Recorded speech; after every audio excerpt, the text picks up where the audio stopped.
porque estamos vindo aqui na tua casa para louvar e bendizer o teu nome, para ouvir a tua voz. E nesse momento de discussão, que o Senhor esteja falando ao coração da sua igreja, que o Senhor esteja nos ensinando, que o Senhor esteja aplicando a tua palavra ao coração de cada crente aqui, e que possamos sair daqui edificados, meu Pai. Fala através do teu servo, Senhor Deus, instrumento, Senhor Deus, inapropriado, para que a tua palavra seja trazida. Mas como o apóstolo Paulo mesmo disse, somos vasos de barro, contendo tesouros preciosos, e esse tesouro precioso é a palavra do Senhor. Tem misericórdia sobre nós, é o que nós pedimos, e fala o nosso coração, em nome de Jesus.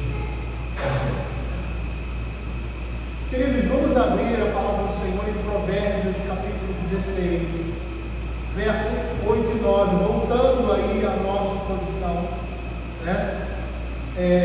Eu quero dizer aos irmãos que em meio à exposição que nós vamos continuar de Provérbios, eu vou dar uma paradinha e vou, não sei se provavelmente na parte da manhã, falar sobre Jonas. É um livro que já veio assim, no meu coração, querendo expor a igreja, aí depois de algumas leituras privadas, não com o intuito de trazer a pregação, eu me senti inclinado a expor esse livro de Jonas. Então, esse ano aí, esses meses que se seguem, provavelmente nós vamos dar uma introdução de Provérbios e vamos falar sobre o livro de Jonas. Tem muito para nos ensinar. Nós paramos no verso 8 e 9 da nossa exposição de Provérbios. Eu quero dar uma visão geral, né, dos versos anteriores, da temática que foi desenvolvida, para podermos entrar no verso 8 hoje, entendermos todo esse contexto, né, a partir da exposição que ficou lá para trás, né, e lembrar algumas coisas, trazer à memória dos irmãos, e por isso eu quero ler do verso 1 até o verso 9, diz assim: o coração do homem pode fazer planos, mas a resposta certa dos lábios vem do Senhor. Todos os caminhos do homem são puros aos seus olhos, mas o Senhor pesa o espírito. Confia o Senhor nas tuas obras, e os teus desígnios serão estabelecidos.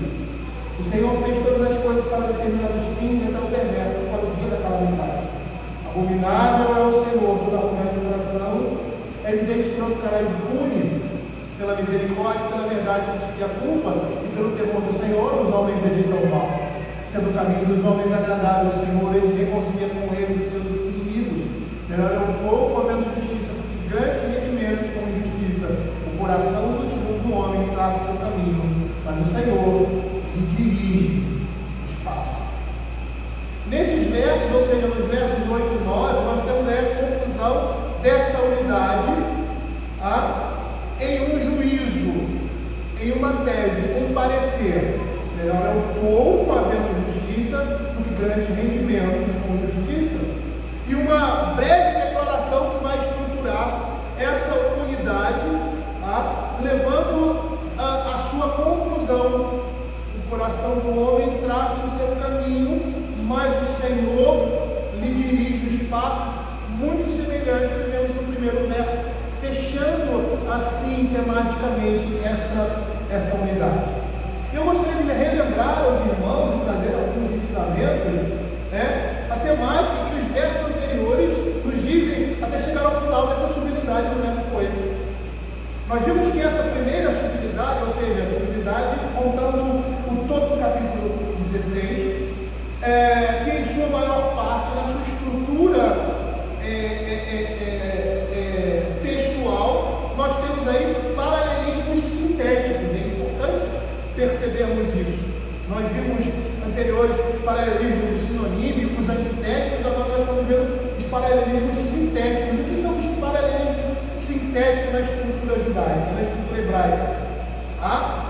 O paralelismo sintético está muito bem representado, muito claramente representado no verso 3, quando a sua segunda linha desenvolve ou completa o pensamento da primeira linha. Talvez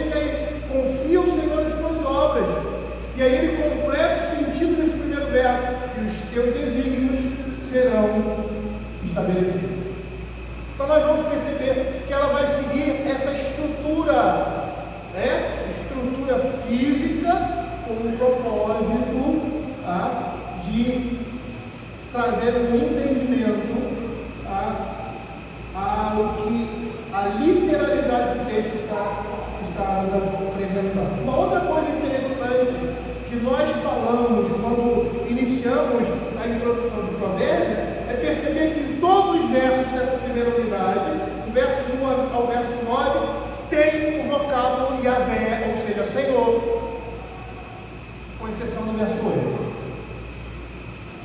E aí a gente vai guardar essa informação lá no final. Tá? Dentro dessa estrutura, expressões como coração do homem e expressões correlatas, como caminho do homem, tuas obras, dão ideia de uma ação humana, conjugada com as expressões: o Senhor fez, dirigir passos, resposta certa de lábio, confia no Senhor, formam uma organização declarando esse tema. E qual é o tema dessa unidade? Que o governo soberano do Senhor inclui a responsabilidade humana, ou seja, as ações dos homens. Dentro dessa estrutura, os versos de 1 a 3 dizem respeito ao governo soberano do Senhor por meio da participação humana. Por isso que ele diz: o coração do homem pode fazer planos, mas a resposta certa dos lábios vem do Senhor. Todos os caminhos do homem são puros aos seus olhos, mas o Senhor pesa o espírito. Confia o Senhor as tuas obras, os teus desígnios serão estabelecidos. Percebam que esses versos vão dizer: o governo soberano do Senhor tem a participação humana. Os versos de 5 a 7 vão falar da justiça soberana de Deus em resposta à moralidade humana, sendo os versos 8 e 9, como nós vimos, a conclusão dessa subunidade. O verso 4, nessa estrutura, como muitas vezes Salomão faz, e essa estrutura poética hebraica é um verso de ligação, ou seja, é aquele que liga a temática anterior à temática que vem. Ele está ligando o governo soberano do Senhor por meio da participação humana com o governo soberano do Senhor em resposta à moralidade humana, que também representa a sua responsabilidade. Essa unidade, que vai do verso 1 ao verso 9, fala especificamente do governo divino. Por isso, esses primeiros 4 versos dão início a essa primeira unidade, no capítulo 16, sobre a soberania do Senhor e a responsabilidade do homem. Nós vamos perceber que a soberania divina diz respeito ao homem que profere, diz respeito tanto ao homem o que o homem profere, quanto ao que ele faz. Ou seja, a Escritura está nos dizendo que todas as coisas estão debaixo do controle e do propósito de Deus.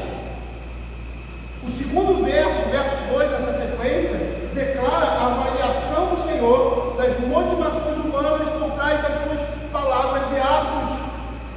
E é por meio do qual, ou seja, o Senhor vai determinar e vai confirmar ou vetar aquilo que o homem planejou. Concluindo, nós podemos afirmar que esses versos dizem que apenas aqueles que são motivados pela pureza religiosa e ética terão parte no plano eterno de Deus, ou seja, na vida eterna. E por quê? Porque as suas ações e palavras estão de conformidade com a vontade expressa de Deus. Porque as suas obras e intenções repousam na soberana vontade do Senhor. Bruce Walk faz um comentário dessa sessão dizendo que os seres humanos planejam, o Senhor realiza. Lembre-se de Josué, a história de Josué. Os seres humanos planejam, o Senhor realiza. Os irmãos já planejaram, o Senhor realizou. Eles imaginam, o Senhor executa. Eles formulam, o Senhor valida, ou seja, formulam, são planos e projetos que vão adiante ou não vão. Eles formulam, o Senhor valida. Eles propõem, o Senhor dispõe. Ele continua, eles planejam o que vão dizer e fazer, mas o Senhor decreta que permanecerá e o que fará parte dos seus propósitos. Ou seja, na prática, o que isso está dizendo? Que Deus vai usar as nossas ações imagina, ou seja, a sua ação está com um propósito específico, mas Deus vai usar a sua ação para cumprir os seus propósitos santos.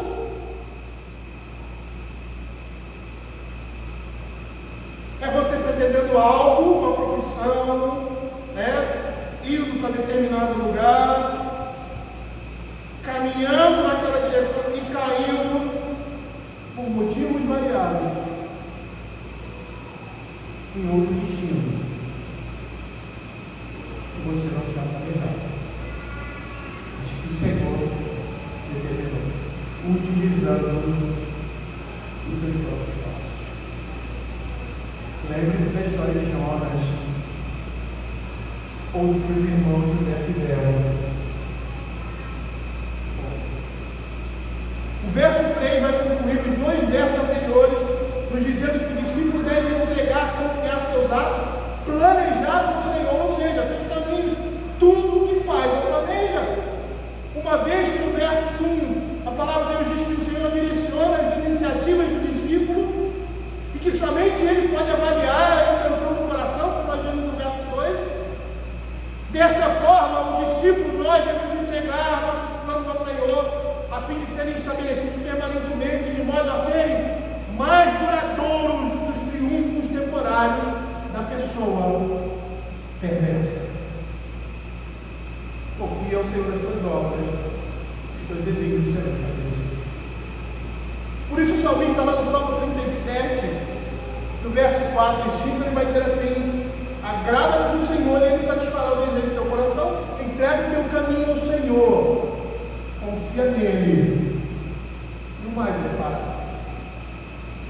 Percebam como esses versos conversam entre si, e a ideia, tanto um quanto de outro, é que o discípulo não deveria, no verso 3, se inquietar ou se preocupar com a realização dos seus planos, como se dependesse exclusivamente dele, mas saber que as suas realizações dependem exclusivamente da vontade de Deus, confiando nele plenamente. Ou seja, você vai fazer, quem vai dar os frutos vai ser o Senhor. Nessa estrutura, o verso 4 vai nos dizer inicialmente que o Senhor faz com que todas as coisas, ou seja, palavras e atos, tenham a sua resposta apropriada no devido tempo. Ou seja, no tempo de Deus, no tempo do julgamento, em um fim específico determinado por Ele somente. Por isso diz assim: o Senhor fez todas as coisas para determinados fins, até o perverso para o dia da calamidade. Há um tempo devido de Deus para as coisas acontecerem, para as nossas orações serem ouvidas. Eu me lembro daquele texto de Lucas, que fala da viúva do juiz Inico, ele começa o texto assim: Jesus diz assim, disse-lhes uma parábola sobre o dever de orar sempre e nunca esmorecer. Então, orar sempre e nunca esmorecer não tem nada a ver com imediatismo. Aí ele diz, nos versos seguintes, no verso 7, não fará Deus justiça aos seus escolhidos, que a Ele clamam dia e noite, embora pareça demorado em defendê-los? Digo-lhes que depressa Ele fará justiça. Contudo, quando vier o Filho do Homem, achará porventura fé na terra? O texto está dizendo aqui que tudo que nós pedimos ao Senhor, porque somos filhos. E aí, mais uma instrução para nós como pais humanos. Corresponder às expectativas santas dos nossos filhos. Porque no devido tempo o Senhor dará a resposta. Ou sim, ou não. Ele tem um propósito santo. Paulo disse: Senhor, eu faço de mim esse espinho. Espinho na carne, não é esse espinho que você pega na rosa assim, não. Era espinho na grossura de um dedo. A estaca. Quem é militar sabe, a estaca, antigamente era assim: você pegava a estaca de madeira e pum. Como se você pegasse essa estaca e cravasse nas costas de alguém. O que o Senhor diz para ele? Não, a minha graça de novo. Tá? Paulo, o homem que ele era, tá? Com as revelações que ele recebeu, tá? Com a vida que ele tinha dedicada ao Senhor, se ele não tivesse esses espinhos encavando nele,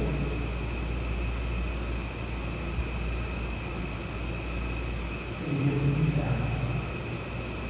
Simples assim. Deus sabia que era melhor para ele, mais do que ele próprio. O homem pode fazer planos, mas o fim determinado e específico de todas as coisas pertence unicamente ao Senhor. Por isso o verso 4 está remetendo a soberania do Senhor sobre a iniciativa das ações humanas descritas nos primeiros 3 versos. A ideia desse verso é que todas as coisas, ou seja, o coração do homem pode fazer planos, mas a resposta certa dos lábios, feito Senhor. Todos os caminhos do homem são por seus olhos, são pés do Espírito. Confio Senhor nas tuas obras, os teus desígnios serão estabelecidos. A conclusão é que todas as coisas, todas as obras do homem serão empregadas de algum modo e terão seu destino determinado por Deus. O Senhor fez todas as coisas para determinados fins. Como foi o caso dos irmãos José, que queriam fazer mal, e Deus transformou o mal em bem, com os planos dos irmãos José, servindo ao propósito divino de prepará-lo para ser um homem impiedoso e estar à frente de uma grande nação, pois tudo que José vivenciou teve um propósito, formá-lo para preservar seu povo.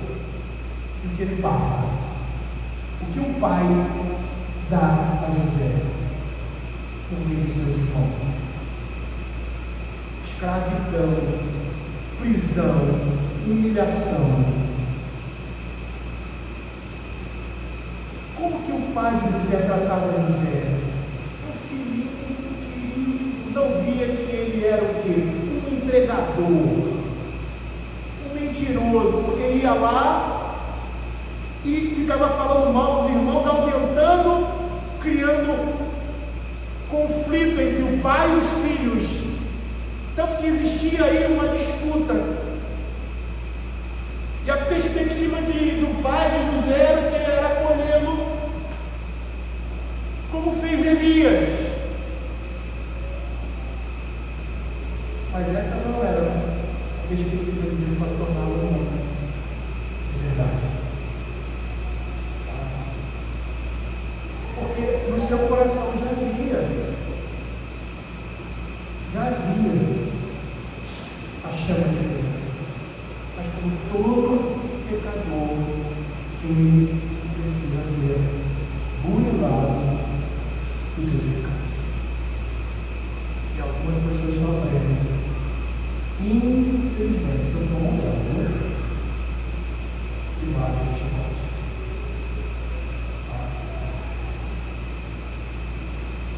Essa é a matriz de realidade. E é difícil você reconhecer isso na sua vida.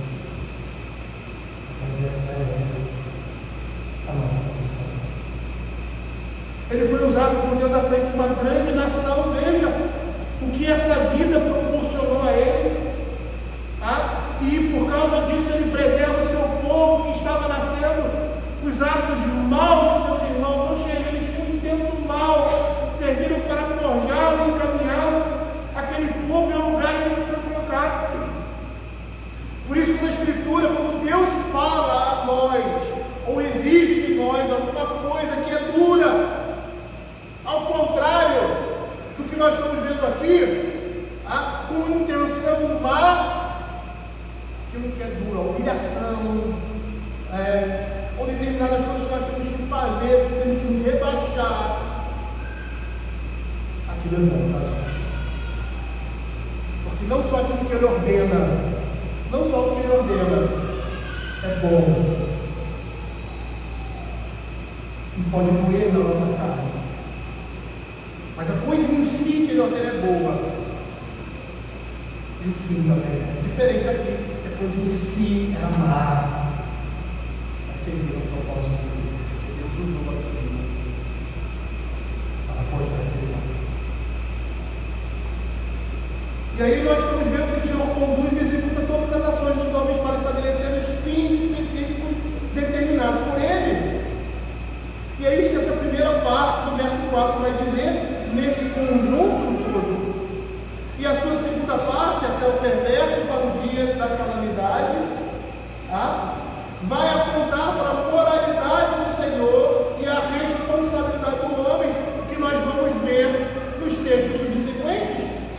O Senhor fez todas as coisas para determinados fins e até o perverso para o dia da calamidade. Abominável é o Senhor do arrogante do coração, é evidente que não ficará impune. Pela misericórdia, pela verdade subir a culpa, e pelo temor do Senhor os homens evitam o mal, sendo o caminho dos homens agradável ao Senhor, ele se reconcilia com eles, os seus inimigos. Perceba que muitas vezes o poeta ele usa um verso que vai juntar essas duas subunidades que falam de um mesmo assunto, mas com ênfases em outros pontos. E a ênfase aqui é mostrar a responsabilidade do homem em sua moralidade diante da moralidade e da justiça de Deus. Significa, porque acabamos de ver, que até as ações mais dos homens estão debaixo da soberania divina, cumprindo os seus propósitos. Eu gostaria de ler com os irmãos, vou fazer aqui o Paulo fez, gostei, viu? Vou fazer isso sempre, porque não é minha estilo. Abram Romanos 9, 22 e 23. O que nós estamos falando aqui é o que esse texto está dizendo, é o que Paulo está dizendo. As ações mais dos homens, até as ações mais do homem, estão debaixo da soberania divina, cumprindo os seus propósitos. Vamos ler, leiam comigo, verso 22. Que diremos, quero ouvir a igreja, que diremos depois?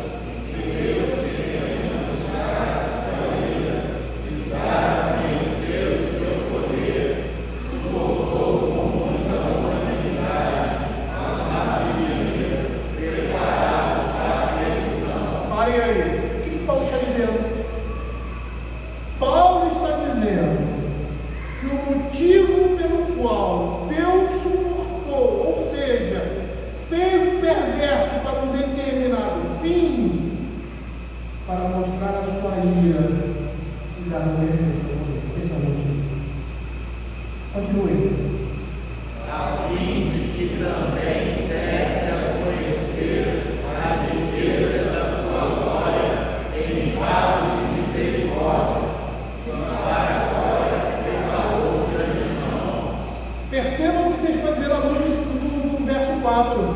O Senhor fez todas as coisas para até o perverso para o dia da calamidade. Ao fazer o perverso no dia da calamidade, o Senhor estava mostrando a sua ira e dando a conhecer o seu poder por meio deles, e também mostrando a sua graça e a sua misericórdia por meio daqueles perversos que foram salvos.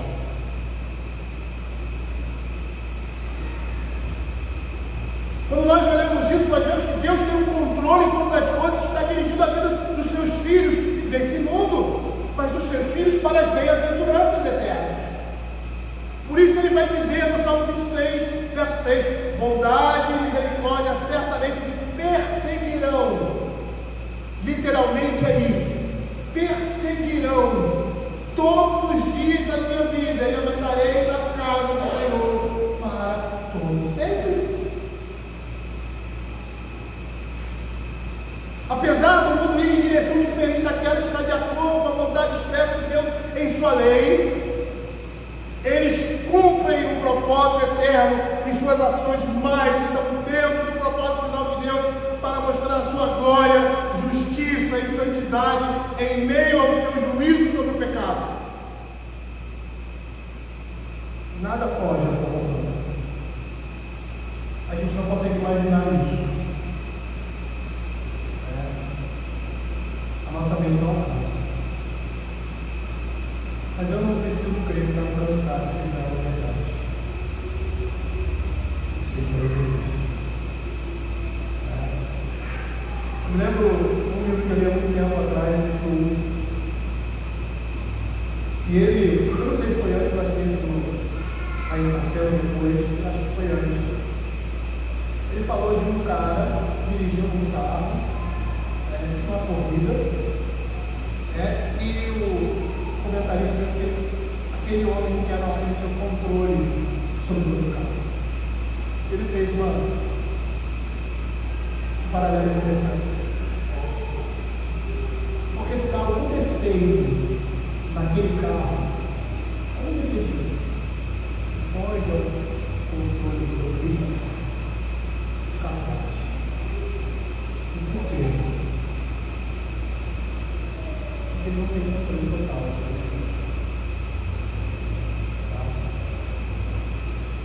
Mas Deus é aquele que controla todas as coisas possíveis. Mínimo detalhe. Ao ponto de dizer que nenhum cabelo cai da sua cabeça. Nenhum cabelo cai da sua cabeça. Olha o importante cair cabelo, né? Para mim, muito. Ou um pássaro morre. Um pássaro, um animal é insignificante em relação ao homem, apesar de onde a gente está tendo o contrário, a bestialidade da humanidade. Até a gente chorar porque mata animal para comer.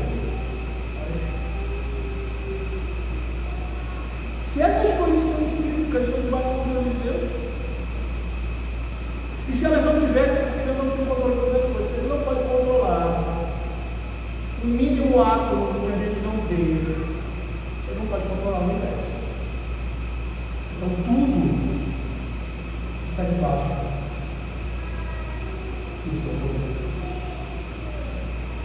Esses versos de 5 a 7 vão se referir à sensibilidade moral do Senhor dentro dessa soberania divina.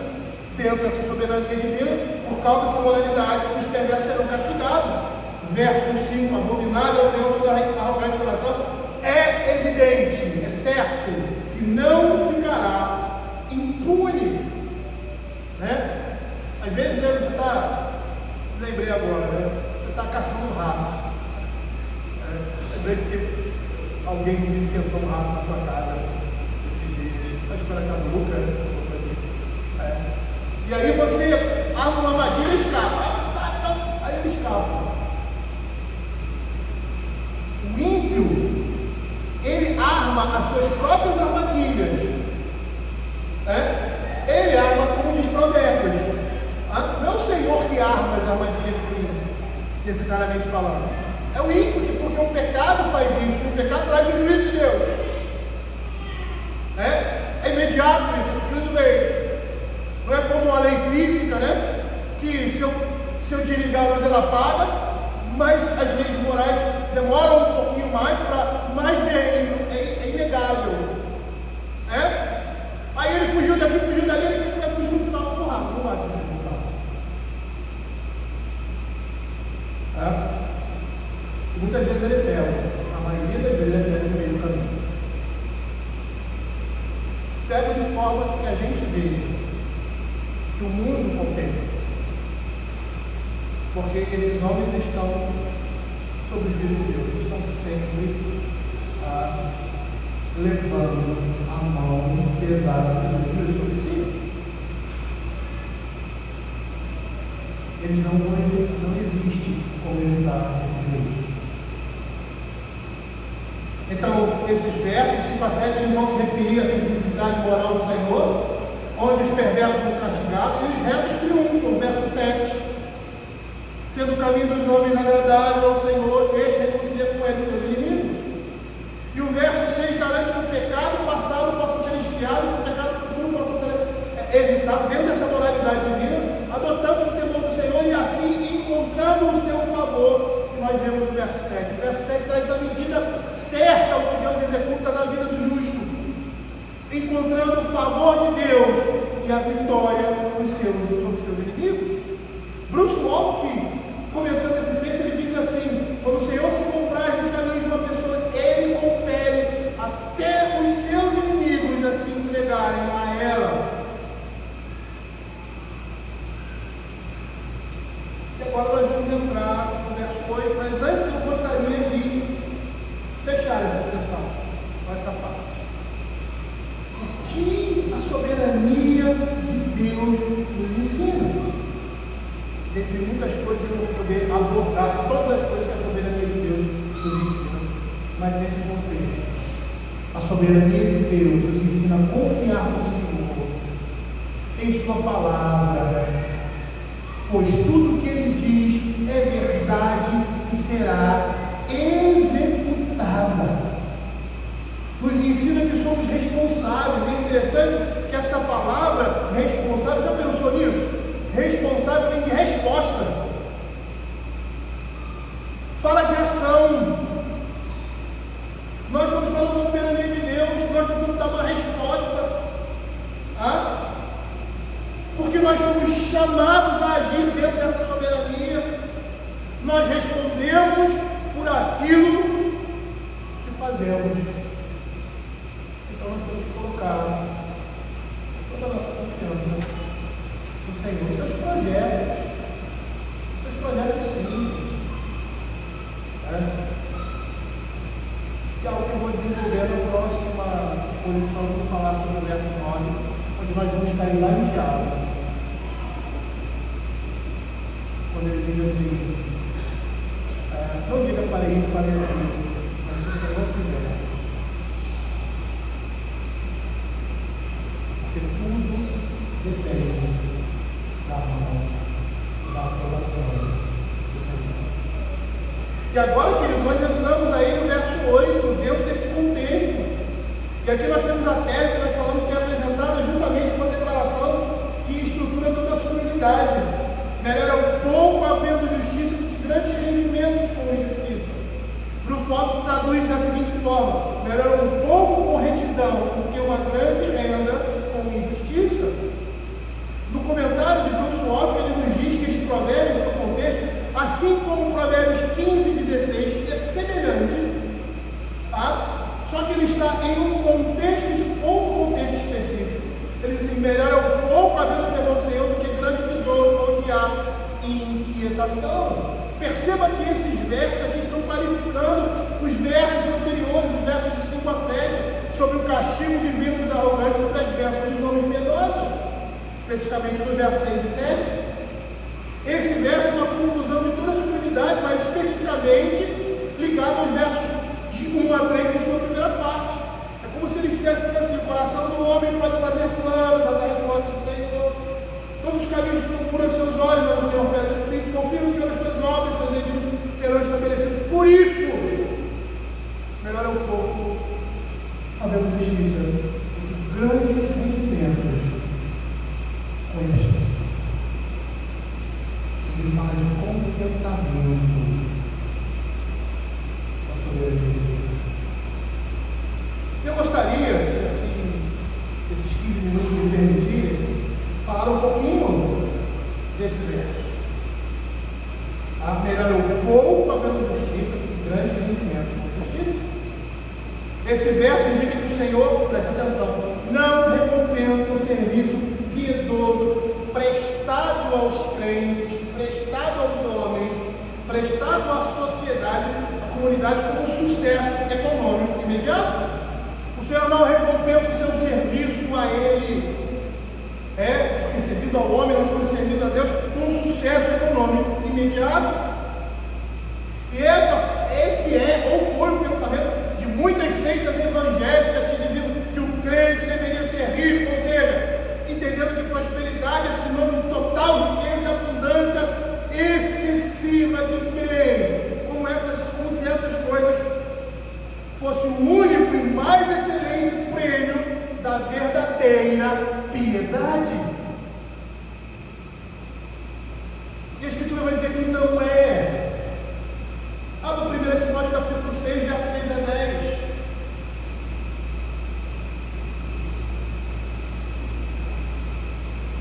E a Escritura não está dizendo para você: seja pobre, viva na mediocridade. Não, ela não está dizendo isso. Até porque, os outros textos da Escritura vão mostrar completamente o contrário. Mas ela está dizendo assim: não existe coisa melhor na vida de um coração está satisfeito e alegre com o seu Deus, independente da situação. Veja o que 1 Timóteo vai dizer. De fato, grande fonte de lucro é a piedade com o contentamento. Ou seja, perceba aqui o lucro que a piedade dá com esse contentamento, esse contentamento que é fruto de uma vida piedosa. E ele responde por que a fonte de lucro é a piedade com o contentamento, porque nada temos trazido para o mundo, nem coisa alguma podemos levar dele. Essa é a explicação do lucro da piedade com o contentamento, porque as coisas materiais nós não levamos. Eu me lembro da frase de Alexandre Grande, um homem ímpio, mas um homem sábio, um grande estrategista, na sua morte, eu já falei isso aqui várias vezes, ele faz 3 pedidos, e 2 pedidos dele são muito interessantes.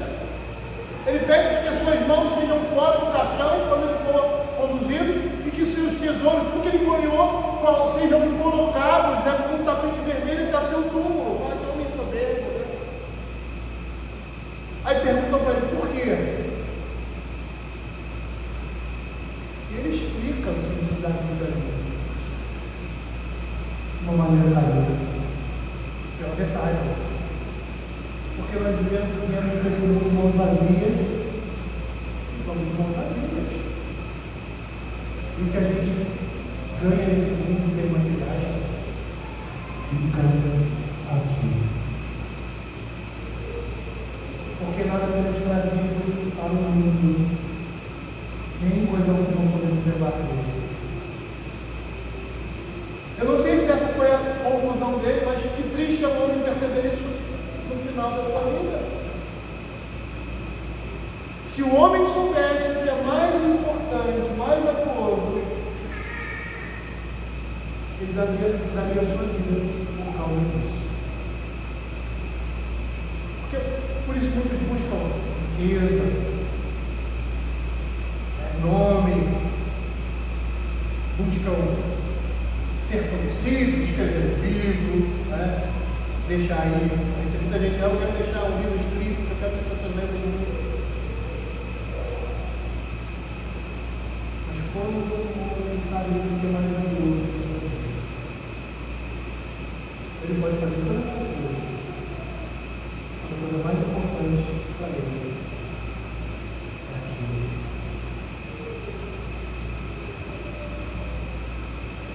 Que ele sabe que é mais valioso. No nosso caso, indistintamente, sem exceção, o Evangelho. O Evangelho. Por isso Paulo continua tendo sustento com quem investir e estejamos contentes, que é o suficiente para nós. Paulo está dizendo que o Senhor vai suprir aquilo que é suficiente para nós.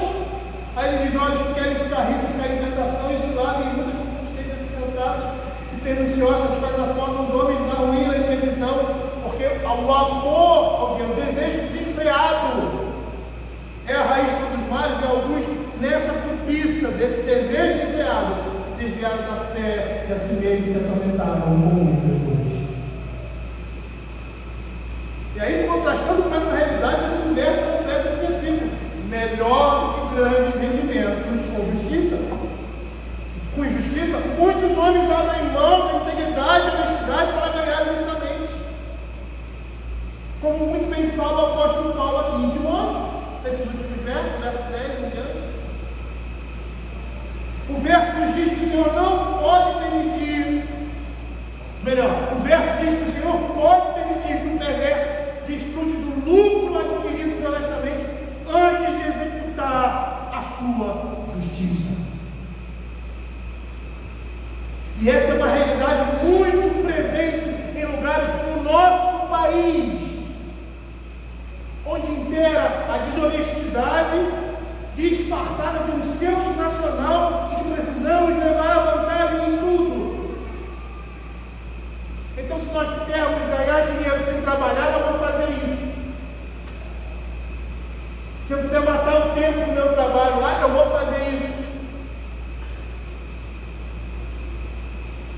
Se eu puder arrumar um emprego e não um trabalho, ou seja, alguma coisa que eu faça, trabalhe pouco, nem vá lá, a ganhe. O texto está dizendo que o Senhor permite que o perverso desfrute do lucro dessa injustiça, antes de executar o seu veredito. E aí, nesse nosso contexto que nós vivenciamos aqui no Brasil, mostra o distanciamento, em nosso caso, de princípios cristãos firmes em nossa sociedade, que nós deixamos de impor. Porque nós impomos esses conceitos quando nós vivemos, que é onde nós estamos presentes. Que considera virtudes hoje em práticas cristãs, como extremismo ou coisa de pouco valor. E aí que nós vemos descaradamente esses homens desfrutando de riquezas ilícitas, e eles acham que jamais serão pegos. Todo engano. Porque só fugir de armadilhas, eu não preciso fugir de armadilha. Não estou fazendo nada de errado. Mas eu só fugir de armadilhas que eles mesmos colocam nos seus caminhos, porque o pecado é a morte.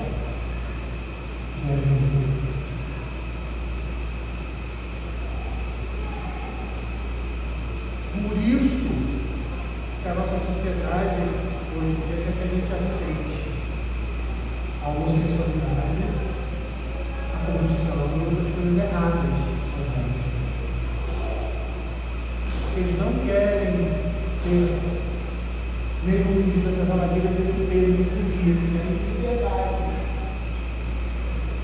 Mas jamais terão. Porque a sua consciência não foi escutada por nós. Em determinado momento, eles cairão nas próprias armadilhas. Veja o Provérbios capítulo 10, versículo 2 e 3 diz: os tesouros da impiedade de nada aproveitam, mas a justiça livra da morte. O Senhor não deixa ter fome justo, mas se opõe à avidez dos perversos. A gente vê determinadas coisas, né? Os ímpios desfrutando das suas riquezas como se tivessem total liberdade. E eu não sei, acho que todo mundo deve ter visto aqui um vídeo que passou na internet, principalmente o pessoal vendo grupos de crítica ou assistindo, né, esses canais, uma festa. Eu não vou citar o nome do político, na casa do político. Provavelmente a mulher dele, com a senhora, sabe? Cara, uma festa nada pesca, sabe? Nada pesca. Vinhos caríssimos, champanhe, comida assim, coisa assim, fora da nossa realidade, da realidade do brasileiro médio. Não falando do pobre, não, do brasileiro médio. Fora da realidade do brasileiro médio. E aquilo me indignou, me revoltou dentro de mim. Por quê? Porque a maioria daqueles homens ali, principalmente os políticos, eles enriqueceram na política, ou seja, ilicitamente. Existiam pessoas ali que eram ricas, que angariaram dinheiro na sua vida e enriqueceram por seu trabalho, e se estivessem gastando, é problema deles. E fazem o certo, estão usufruindo dos seus bens. Mas a maioria ali, nós sabemos, são pessoas que vieram da simplicidade, às vezes do sertão do nosso país, e que chegaram naquela condição porque assumiram um cargo político e roubaram, lapidaram a nação brasileira.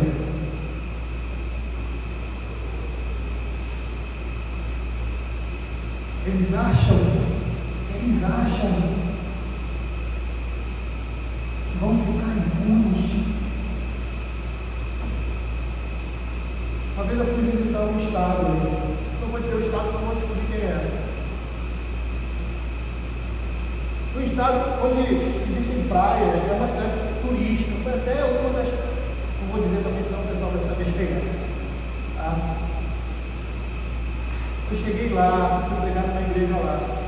E aí o pastor me levou no centro da cidade, onde fica o Palácio do Governo.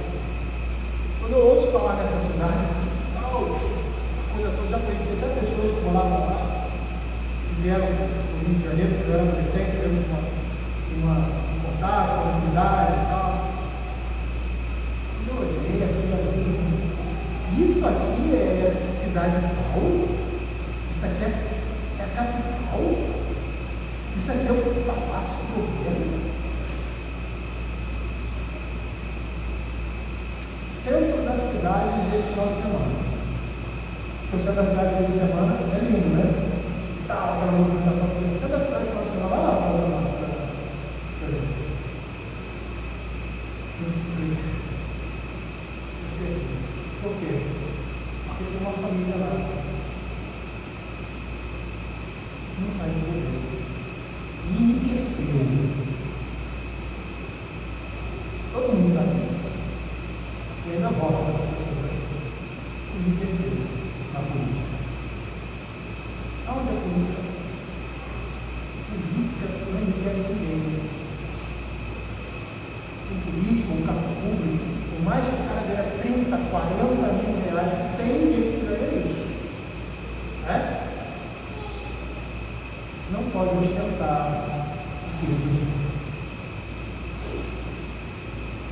A gente olha para isso muitas vezes, e às vezes inveja. Mas a gente não tem que se invejar. A gente tem que se indignar. Clamar pelo governo de Deus. Mas se você não quiser clamar pelo governo de Deus, ele vai vir mesmo assim, na clame, na água.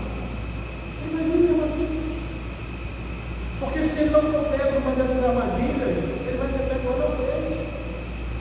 E mesmo que ele não seja pego nessas armadilhas, ele está sempre fugindo delas.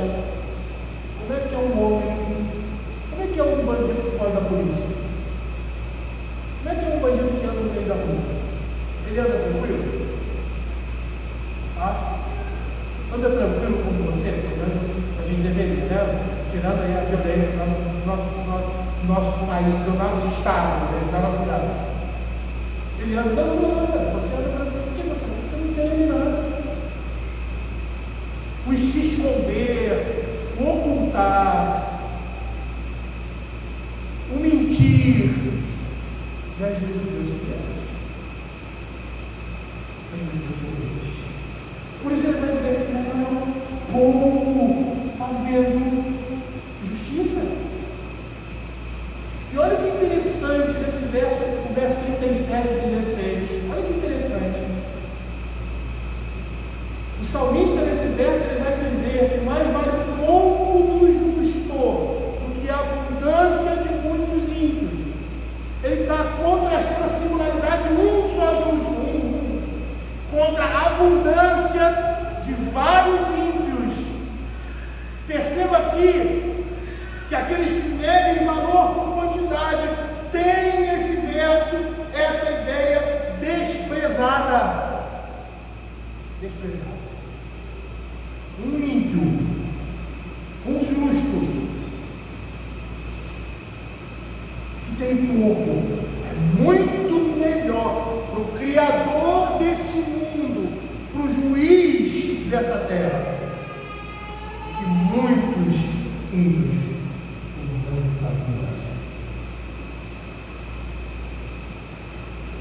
Lembra que eu falei no início, olha, o verso 8 é diferente de todos os versos, porque ele não apresenta o temor do Senhor, o nome Senhor, tá?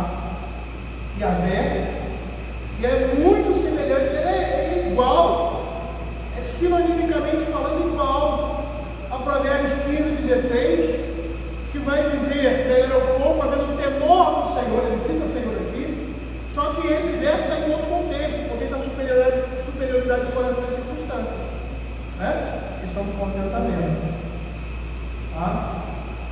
E aqui nós temos temor do Senhor no lugar de justiça, que no original seria retidão, tá? Bruce Waltke, ele tem uma tacada interessante, tem uma percepção interessante nisso. Ele diz que essa menção ao Senhor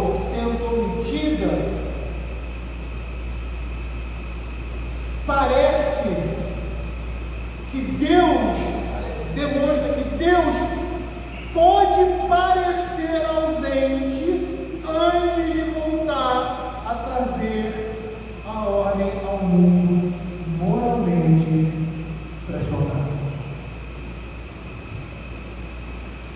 E muitas vezes a gente pensa assim, né? A coisa está um caos. Onde está Deus? Ele está atrás do caos. Ele é o Senhor do caos.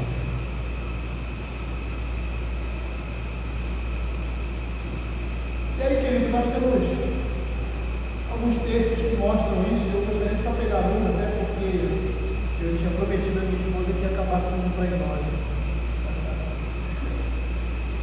O verso, Salmo 37, 16 e 17, diz assim: mas vale um pouco do justo que a abundância do ímpio, pois o braço dos ímpios serão quebrados, mas o justo do Senhor os sustém. E ele continua: o Senhor conhece os dias dos ímpios, a herança deles permanecerá para sempre. Não serão envergonhados nos dias do mal, nos dias da fome se matarão. Os ímpios, no entanto, perecerão, os inimigos do Senhor serão vistos das pastagens, serão aniquilados se farão fumaça.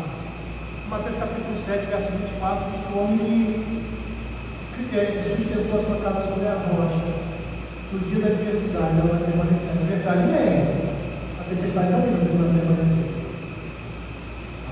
E alguns comentaristas dizem que não só aquele texto significa que em momentos pontuais da vida do homem essas coisas vão acontecer, mas ele está se referindo também ao final de todas as coisas, onde tudo será estabelecido. Aqueles que sustentaram a sua casa sobre a rocha vão permanecer.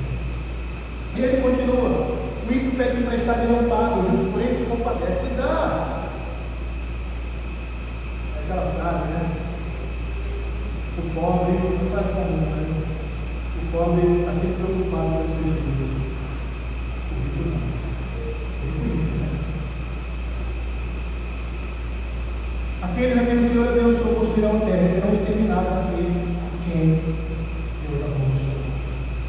O juízo de Deus virá, e mesmo ainda nessa existência, ou seja, nesse mundo caído, a justiça de Deus se manifesta. Não de forma cabal, ou seja, de forma que a justiça não mais ocorra, mas ele lança os pecadores desonestos e corruptos em direção à sua própria destruição, porque ele não freia as consequências do pecado.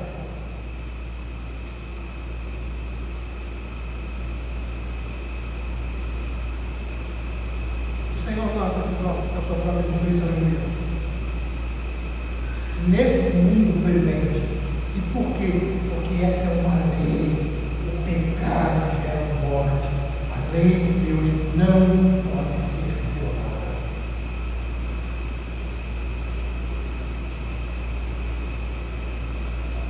Lança esses homens que são destituídos completamente de qualquer princípio moral e justiça.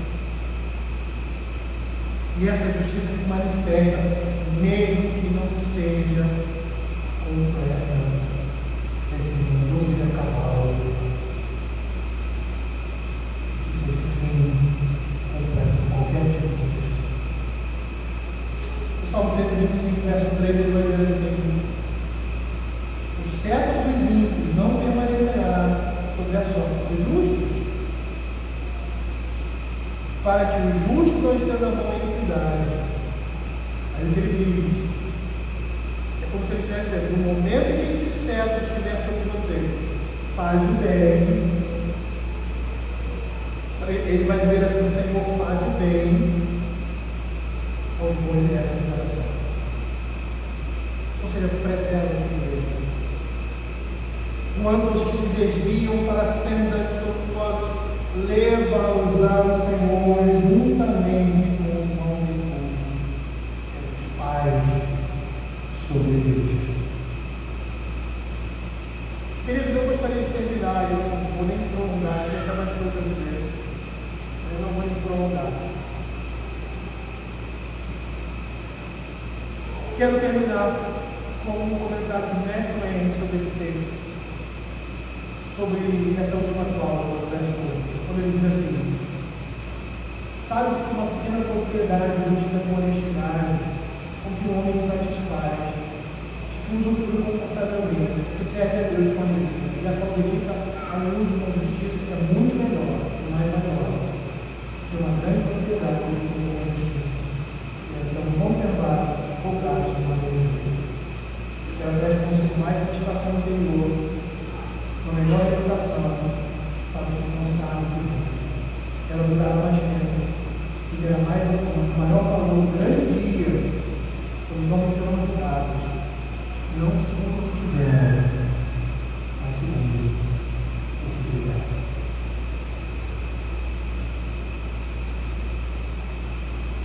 Queridos,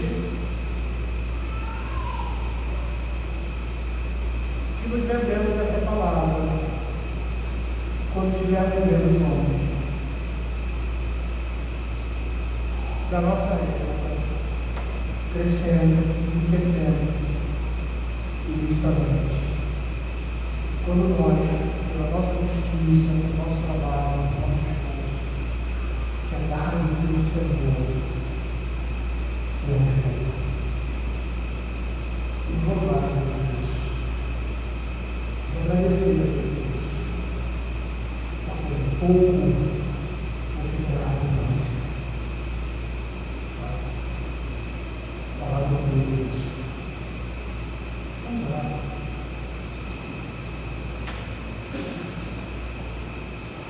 Senhor, nós queremos te agradecer pela tua palavra, Senhor.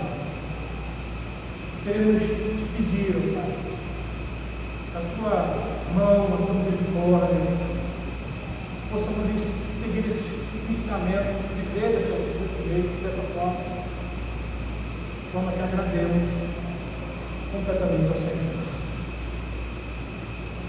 Que o Senhor esteja nos tornando próspero, Pai, no nosso trabalho, em nossas atividades, porque a Escritura diz isso. E na nossa honestidade, no temor a Deus, o Senhor vai suprir as nossas necessidades e vai nos dar muito mais do que necessitamos conforme a sua vontade. Que nós devemos lançar todo conselho, todo propósito, todos os planos nas mãos do Senhor, confiar nele, caminhando, trabalhando aquilo que nosso coração está dizendo, mas que está sendo confirmado por Deus, com a sua palavra.